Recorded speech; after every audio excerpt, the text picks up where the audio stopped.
480 BC, the Aegean Sea. Somewhere between the island of Salamis and the Greek mainland, Xerxes I, king of kings, son of Darius, ruler of the largest empire the ancient world has yet produced, has assembled roughly 1,200 warships and somewhere between 150,000 and 300,000 soldiers for the most ambitious military campaign the Persian Empire has ever attempted. The Greek city-states, watched from the shoreline and from the decks of their triremes, outnumbered by every reasonable calculation, dependent on a narrow strait and the tactical instincts of a single Athenian general named Themistocles. Nobody in the ancient world has a counter to what Xerxes is bringing, but here's the alteration. Transisting those identical waters, operating dark, displacing 100,000 tons through the pre-dawn Aegean, comes the USS Gerald R. Ford, a Nimitz-class successor carrier from 2017, carrying 75 combat aircraft, a crew of 4,500, and enough ordnance in its magazine to end this conversation before Xerxes finishes breakfast. So what if the most powerful warship ever constructed drops into one of the most consequential naval engagements in ancient history? Let's see what happens when 480 BC meets the 21st century. The USS Gerald R. Ford is not a warship Xerxes or any of his admirals would have a framework for. Not the hull, not the flight deck, not the island superstructure rising above it like a steel tower. At 1,092 feet in length and displacing 100,000 tons fully loaded, it's larger than most of the settlements the Persian army has marched through on its way to Greece. It's powered by two A1B nuclear reactors generating 700 megawatts of electrical power, enough to sustain a mid-sized city indefinitely without refueling for 25 years. It moves at 30+ knots, meaning it can reposition across the entire width of the Aegean in hours. In 480 BC,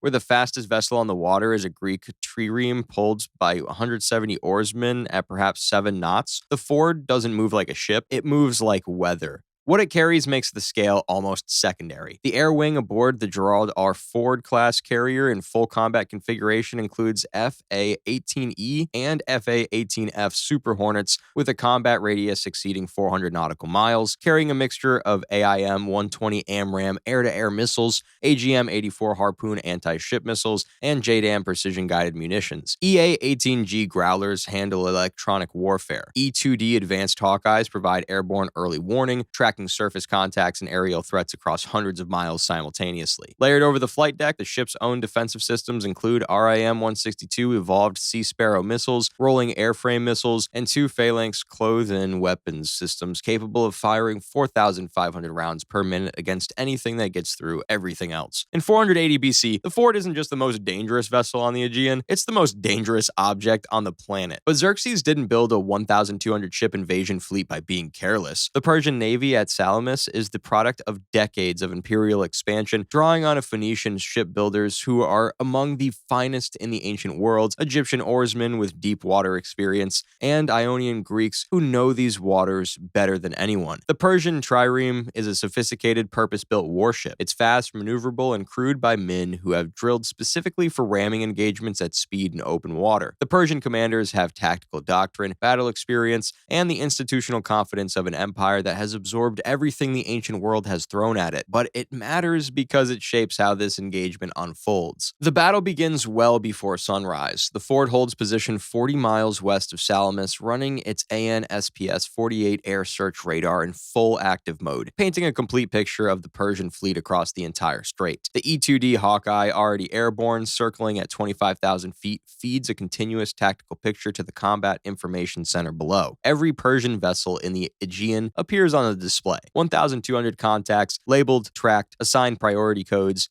The fleet has been at anchor overnight in the narrow waters east of Salamis, exactly where Themistocles maneuvered them in actual history. In the dark, Xerxes sits on his golden throne on the overlooking hillside, waiting to watch his navy destroy Greece. He's about to watch something else entirely. The first FA-18F launches from the Ford's electromagnetic launch system at 0400 hours, then a second, then 4 more in rapid succession. No catapult steam, no massive mechanical noise, just the controlled electromagnetic pulse of the E- AMALS system, and the roar of afterburners as aircraft climb into a sky the Persian fleet doesn't know is occupied. Each Super Hornet carries 4 AGM-84 Harpoon anti-ship missiles and drops to 200 feet above the water on its attack run. The Harpoon is a sea-skimming missile. It flies at 537 miles per hour, 20 feet above the wave tops, and its active radar seeker acquires the target in the terminal phase independently. It does not require the pilot to hold a lock. It does not require GPS and terminal guidance. It finds ships. The first Harpoon strikes the lead Phoenician trireme at 0423 hours, 22 minutes after launch. The 488-pound warhead detonates against the waterline. A trireme is 120 feet of timber, rope, and pitch. The detonation doesn't damage it. The detonation removes it. The fireball lights 400 yards of the strait, and the ships anchored adjacent to it catch immediately. Pitch-sealed timber in close formation is not a resilient material against a modern anti-ship warhead. The Persian sailors nearest the strike are staring at open fire, looking in every direction for the vessel that attacked them, finding nothing. No attacking ship, no visible approach, a sound they can't place, and then the fireball. On the hillside above the strait, Xerxes and his court are watching the same fire with the same absence of explanation. The second strike package is already inbound. 4 more Super Hornets, this time targeting the command vessels in the Persian center, the Phoenician-flagged triremes where the fleet's senior commanders are coordinating the engagement. The Harpoons thread through the darkness at wave top level, and the Persian admirals have approximately 4 seconds of warning from the sound of approach. 4 seconds is not enough time to do anything. The flagship of the Phoenician contingent takes a direct hit midships. The command structure of the Persian center ceases to exist as a functioning organization within the first 45 minutes. Beacon flames erupt across the surviving vessels. Officers on surviving ships attempt to gauge where the assault originates, attempt to reorganize, attempt to do the things that professional naval commanders do when their formation is under assault. Every beacon becomes a targeting confirmation for the Hawkeye overhead. Every cluster of ships assembling for a response appears on the forward's combat display as a higher priority target package. A squadron of Ionian Greek triremes on the Persian right flank, crewed by men who know the Salamis Strait intimately, makes the tactically correct decision. They break from the anchorage and attempt to clear the strait to the east into open water where they have room to maneuver, where they might identify what's attacking them. It's the right instinct. It's the wrong century. The Hawkeye tracks the breakout in real time. 2 Super Hornets are already returning to the forward vector toward the escaping vessels. An AGM-84 is not confused by open water. It doesn't require a strait to channel its targets. The Ionian squadron covers perhaps 3 miles before the first missiles acquire them. The engagement takes less than 6 minutes. As dawn starts pulling gray light across the Aegean, the scale of what has happened to Xerxes' fleet becomes visible from the hillside where the King of Kings is sitting. Hundreds of vessels burning, hundreds more adrift, their crews in the water, the orderly battle formation that took months of coordination to position now scattered across both ends of the strait. The narrow waters that Themistocles chose specifically because they would neutralize Persian numerical advantage have instead become a compression chamber that concentrated the fleet's losses. Ships too close together to avoid the secondary fires spreading from stricken vessels, crews with nowhere to swim that isn't occupied by burning timber. The Persian tactical disadvantage at Salamis in actual history was that the strait denied them room. Against the forward's air wing, the strait denied them any possibility of escape. The Super Hornets shift to their remaining JDAM munitions and begin working against the densest surviving ship concentrations along the eastern shore, where a portion of the fleet has attempted to beach and disembark troops. The crews switch to inertial guidance on a short delivery profile. It's a slightly different kind of hit. The beach engagements last approximately 40 minutes. Then there's nothing left to engage at the beach. Now let's look at the real constraints. The forward's air wing carriers, finite ordnance, 75 aircraft, even fully loaded, cannot put a precision munition on each of 1,200 ships individually. The strategy is necessarily focused on command disruption, supply vessel elimination, and forcing mass scattering rather than achieving individual kills at scale. Against a fleet this size, concentrated in a confined strait, that's enough. The outer edges of the Persian formation, the ships furthest from the initial strikes, have time to scatter when the first fireballs appear. Some make it into open water. Their crews are alive, rowing for the Ionian coast, carrying a story that will reach Xerxes' court within days. He'll hear reports of fires falling from a clear sky, of ships vanishing without an attacker in sight, of something vast and dark sitting on the western horizon that no one who approached it returned from. His advisors will frame it in terms they have: a weapon of the gods, a sea demon, a sign from Ahura Mazda. But none of that stops Xerxes from trying to make sense of what his fleet just ran into, somewhere in waters that are now more wreckage than sea. The fort itself holds position throughout. It never enters the strait. It doesn't need to. Its aircraft reach every corner of the engagement from 40 miles away, and its own defensive systems handle the 2 Persian vessels that somehow somehow navigate far enough west to sight the carrier's running lights in the early morning. Those vessels close to within 5 minutes. The phalanx system doesn't even engage. The rolling airframe missiles handle it at 3 miles. The Ford sustains 0 damage. Not because Persian triremes aren't dangerous in the right context against the right opponent in the right century. They absolutely are. It's just that none of those things are true here. The strategic picture after the Strait goes quiet is complicated in a specific way. The Ford destroyed the naval component of Xerxes' invasion. The 150,000 soldiers on the Greek mainland, the army that has already burned Athens, that has marched from the Hellespont through